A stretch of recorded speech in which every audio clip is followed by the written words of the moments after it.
Hi, everybody. Thank you so much for being here to this STEM at TRAF.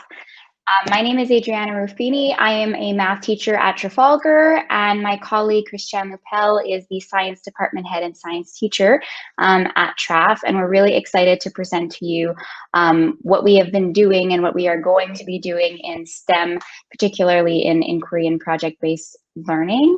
So I'm going to leave it now to Christian Lupel, who will begin our presentation.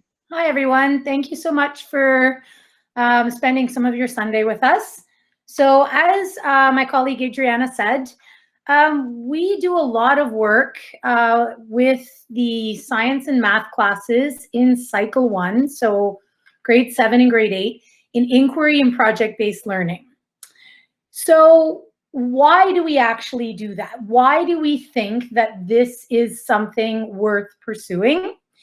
And simply put, the research tells us that students, when they have increased ownership in the classroom, so by increased ownership, I mean more student voice and more choice, there's so many positive outcomes that come from that.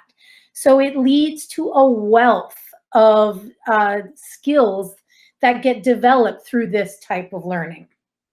So a lot of times, excuse me, they talk about these types of skills as being 21st century skills. Personally, I'm not a very big fan of that kind of moniker. I think we've been in the 21st century for a while now. I think these are just needed skills. They're needed by people today. They're also needed by students more now than ever before. So the way that this kind of poster or this infographic is designed is that it shows us that we break these kinds of skills down into 3 main groups. The first one being lifelong learning skills. The second one, which is so important today, is the idea of digital literacy and just becoming an upstanding or good digital citizen. And then finally, these kind of intrapersonal and interpersonal skills that are becoming more and more important the more we see that we have to collaborate with one another. And what we've been seeing in the last few years are the emergence of the importance of resilience, especially in girls. Girls in science and math have a really hard time learning how to and accepting the idea of failure. And we're not talking about massive failure. We're talking about things sometimes as simple as just not getting the right answer right away. So teaching resilience, okay, where we talk about that ability to be adaptable, okay, to be able to fail forward is super important. And anti-fragility is kind of that ability to weather any storm, to kind of roll with the punches, if you will. So these kind of, the development of these kind of skills are just unbelievably important now and in the future. And we believe so much in some of these actual skills that we've incorporated them into our school's mission. If you've had the chance to listen to Ms. Nikita speak or any of the other speakers, I'm sure the concept of our 4 core has come up. It's something that our students and our staff and our community as a whole really value, and we really believe in incorporating this in every aspect of the school. We want our kids to be collaborative with one another. We want them to be curious about the world around them.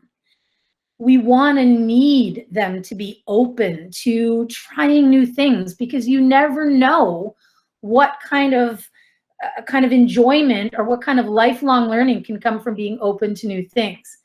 And finally, we really think it's important to be compassionate, not only towards ourselves, but to the world around us. So when we talk about all of this, okay, how we've gotten into a lot of this kind of work, it's actually through some research partnerships that we've developed with some faculties of education, namely the Faculty of Education at McGill University and the Faculty of Education at Bishop's University. We've actually been partnering with these schools for the past 4 years to try and develop some of the work that we're doing in our secondary 1 and secondary 2 classes. One of the goals, one of the actual main goals of this is to try and link research with best practices in the classroom. We're trying to bridge that gap, okay? We're also trying to facilitate professional development for our teachers. Through these actual partnerships, we've managed to apply for and receive grants for the work that we're actually doing. And our teachers have been very involved in that process. And these partnerships have helped lay the actual groundwork for the development of our collab, which is part of this next amazing chapter in Trafalgar. So when we actually talk about inquiry, okay, it's a pretty big word. But what it actually means, okay, we're still covering the same curriculum and the actual, the topics that need to be covered, but we're actually doing a deeper dive into the learning. Inquiry is an approach that leads to long-term learning. And more importantly, it leads to understanding, which is vastly different from just learning something for an upcoming assessment, or that short-term learning that a lot of us tend to focus on when we study for tests or things like that. So when we talk about the importance of inquiry, less emphasis is actually placed on the final answer, and more emphasis is placed on how we got to whatever answer we got to. So the process becomes super important. So when we actually talk about inquiry, there's so many different kinds of inquiry out there. And I would feel very comfortable saying that a lot of students in a lot of learning situations at elementary and high school do engage in some type of inquiry. But inquiry can be very, very structured, and we have all kinds of gradients all the way to what we refer to as free inquiry or student-driven inquiry. So the further into the deep end we go into this picture, the more student choice and student voice become unbelievably crucial to the path that this work is going to take us on. So that's what we're actually focusing on, that student-driven inquiry. And in our secondary 1 science class, we're actually researching the benefits of student-driven inquiry on the development of all these skills. Okay, so student skills, science skills, and life skills that we've spoken of already. And we're also looking at the effects that implementing this type of work has on the teachers in the classroom. As they give over more control, you know, to the direction that the class is going in, they become more of a it becomes more of a teacher responsive sort of relationship. So we're looking into that. What we've done so far, so if you've followed us on social media or you've been to the school, you've no doubt seen some of the really fantastic work that the students have come up with. So the first year we did this project, students actually chose to raise awareness about missing and murdered Indigenous women and girls. And we did this in our science class by creating life-size paper dresses to act as awareness pieces. The students chose to have a vernissage and to actually showcase their work to members of the community. We went in a completely different direction the year after, where we decided to look at purposeful playground design. So students were given a space, whether it was indoor or outdoor, and they decided to create a space for a subset population in the community. We had students decide to design a space for senior citizens, for visually impaired people, for teenagers, for families with very young children. And through this, we started to incorporate more cross-curricular work. So we had our math teachers help us with the design and the structures that went into these spaces, concepts like perimeter and area that were really crucial to understanding. We also had language arts teachers help students develop proper communication when they went out and interviewed members of their communities to see what it was that these people would like in their spaces. And then you'll notice that for 2019's choice, there aren't very many images, or any images actually, on that. The students chose to talk about the impacts of fast fashion, not only on the environment, but also on the clothing industry as a whole. And the reason that image is not actually there is because I wanted to focus on it by itself. When we talk about the idea of remote learning, last year we spent a large portion of our term 3, which was supposed to be a large part of this project in the classroom, online. So the students had to very quickly shift gears and change the idea of their project. We went from creating one idea that they had to completely changing up their project. Well, actually they did.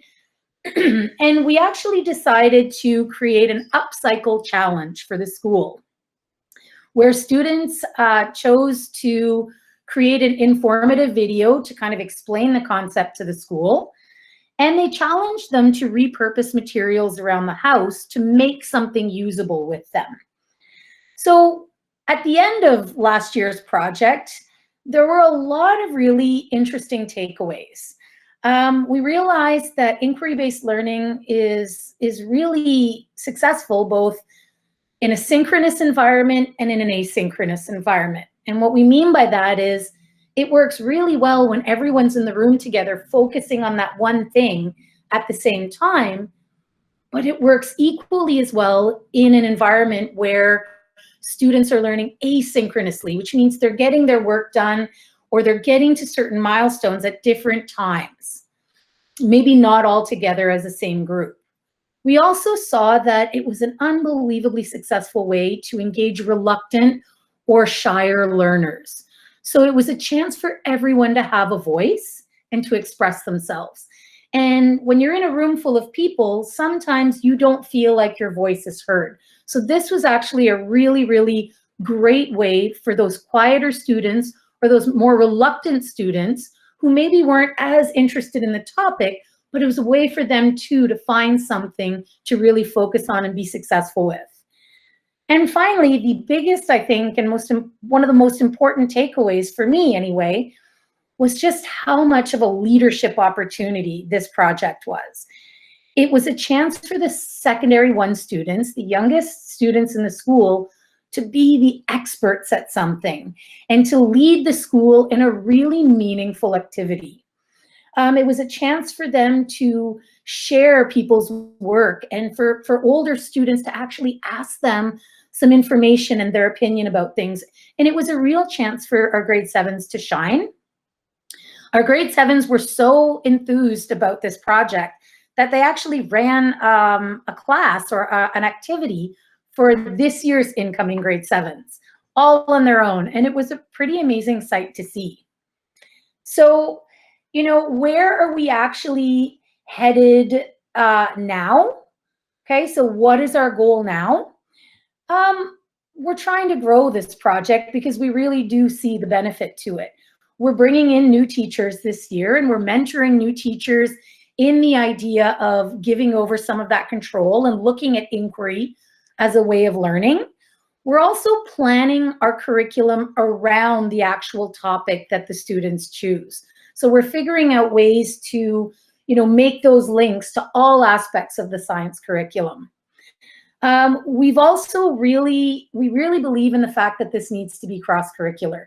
So you'll see here that although the title of the presentation says STEM, we really are a STEAM environment where arts play a really important role in the development of our science and technology, our design, our engineering, and our math. You cannot have arts without science, and you cannot have science or the science that we're doing without the arts. The two are so unbelievably intertwined, and it does make for a fuller type of learning.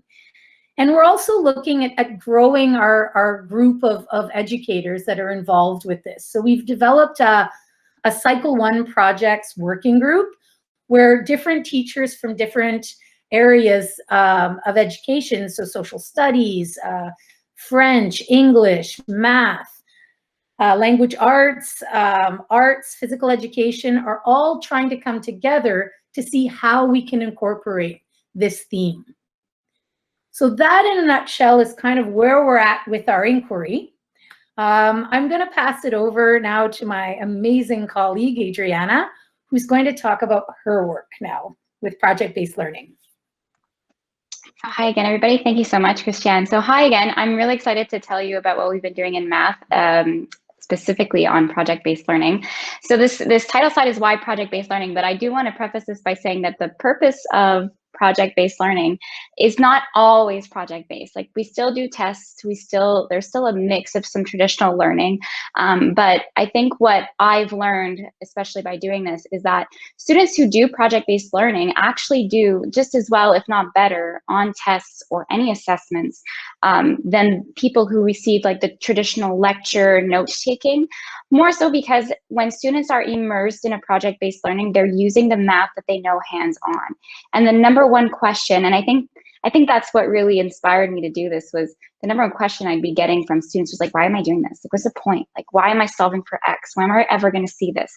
And so it was a challenge for me to be like, you know what, I'm tired of hearing these questions because I know that they're really relevant. So I'd really like to make it more hands-on and authentic. And in addition to, of course, learning about the curriculum and the topics that we're learning, it really does lend itself well to those needed skills that Christiane was talking to you about earlier, because not only are they learning about the math, but they're also learning other really important skills around it, depending on the project. At the same time, like I mentioned, it does provide them with something that's meaningful for them because they're doing it, they're learning about it, they're applying it to real life situations a lot of the time. Sometimes it's very relatable, so it's meaningful for them. And it does also provide them kind of like the inquiry with student choice and voice. And one thing that I'd also like to mention here that I keep forgetting, but I think is really important, is that this is really good for all types of math learners. And I know that out there, there are a lot of different types of math learners. There are some people who are weaker, there are some people who are stronger, there are some people who are more interested or not. And I think that a project-based learning, in my experience, has really just gave everybody a chance to do what they feel comfortable doing. And so it makes it a little bit easier for all types of learners. So what have I done? What has been done? So we don't do like year-long projects all the time. So I try my best to do like small, tiny projects that students get in math anyways, get used to seeing what it's like to make a project, what it's like to see a rubric in a math class versus like an English class, say. So what I've done is graphing their story, where students literally pick anything that they do and graph it. So for example, pouring water into a glass, and then they create a graph. A swing sets, what does that mean? Putting that on a graph. The building your dream bedroom is always a great one, where students get to choose what kind of bedroom they'd like, and then they use things like area, perimeter design. They do statistics posters, one of which you can see here, where every student in secondary 1 surveys the entire school, so they get to know other people, and then they build a statistics poster based on it. And then one of my personal favorites is finding the math in their hobby. So at the beginning of the year, to get to know the students better, I asked them to pick a hobby or a hobby they'd like and find the math in it. And in this picture here, you see one of my students teaching us about yoga and the math in yoga. But a very big year-long project that I've been working on for a while now is what we call the lifestyle project, which I do with secondary 2 students. And it's a year-long project that incorporates things like budgeting, finding a job, the education needed to get to that career, finding an apartment, finding what they need in the apartment. So it's very much a real life scenario that takes place throughout the year.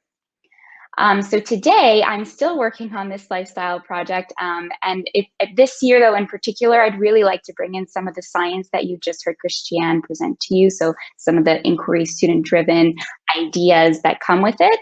But also it's currently a part of my graduate studies. So I'm currently studying towards my master's at McGill University. And instead of handing in a thesis like some master's courses require you to, I am handing in a project. So I really hope that this lifestyle project becomes my end all for my master's. But I also am trying my very best to adapt my project to remote learning, because unlike Christiane, when we went online, I was stuck. And I decided that I was going to take a break on it for myself and for the kids. But I was really inspired by the summer camp that was run by Christiane in the summer that some of you may have heard of, called Summer Camp, where she had students build really great things in their own home and with everything that they had in their house. And I was really inspired because I said to myself, well, if they can do it, like, why can't I do it with my project as well? So I'd really like to adapt it to remote learning. And I'd like to show a little bit more smaller projects throughout the year.